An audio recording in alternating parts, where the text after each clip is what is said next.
We've been talking about the phone call that President Trump had to Vladimir Putin last week. 90 minutes where he apparently did not talk about election security, but they did have a good laugh. Or at least a broad smile. Or a broad smile, the president said over the Mueller report. Senior political analyst John Avlon breaks down what Allison says is akin to calling to congratulate the burglar who broke into your house.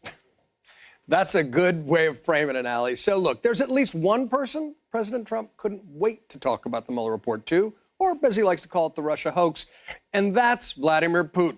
Yes, the bromance seems to be back on after Trump initiated a call to Putin on Friday, and the two leaders talked for more than an hour, including about Mueller. He actually sort of smiled when he said something to the effect that it started off as a mountain and it ended up being a mouse, but he knew that because he knew there was no collusion whatsoever. And when asked whether they discussed Russia's attempts to interfere with America's elections going forward, Trump said this. We didn't discuss that. Really, we didn't discuss it. Now, that's odd because Russia's election interference is a matter of consensus with everyone except apparently the president. Remember, the Mueller report found that, quote, the Russian government interfered in the 2016 presidential election in sweeping and systematic fashion. This remains a clear and present danger to America's national security, but don't take my word for it. Here's Trump's own FBI director, Chris Wray. That is not just an election cycle threat. It's pretty much a 365 days a year threat. The Trump administration's own 2019 worldwide threat assessment states, quote, Moscow is now staging cyber attack assets to allow it to disrupt or damage U.S. civilian and military infrastructure during a crisis. And their toolkit may include spreading disinformation, conducting hack and leak operations, manipulating data in a more targeted fashion to influence U.S. policy, actions, and elections. Sound familiar?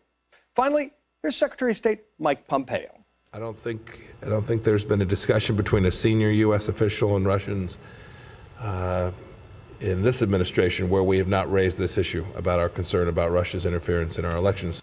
Except apparently when that most senior U.S. official is the President of the United States. Instead, after talking with Putin, Trump fired off this tweet, praising the, quote, potential for a good/great relationship with Russia, despite what you read and see. It's almost as if the president doesn't want to deal with Russia's attempts to influence our elections, past or present. Actually, that's exactly what's occurring, according to reporting by the New York Times. Now, Sarah Sanders attempted some cleanup on aisle Trump.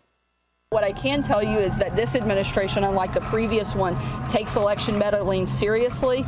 Okay, it's worth remembering that Obama did warn Putin personally, and the intelligence community issued a report before the election about Russian meddling. It was a big issue in the closing months of the campaign, hotly denied by candidate Trump.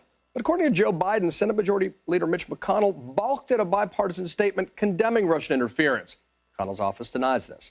But all of that's ancient history. What's troubling now is that by all responsible accounts, Russia is ramping up its attempts to interfere in America's upcoming elections. Someone should tell the president, or ask him why he doesn't seem to care. And that's your reality check. John, it's just crazy. How can Sarah Sanders say that the president takes this seriously when he is calling the culprit who broke into our house? He is calling him for a friendly conversation. The victim is calling the culprit. When you got nothing, you pretend that something else is happening. It's not just a river in Egypt. All right, John Avlon, thank you very much.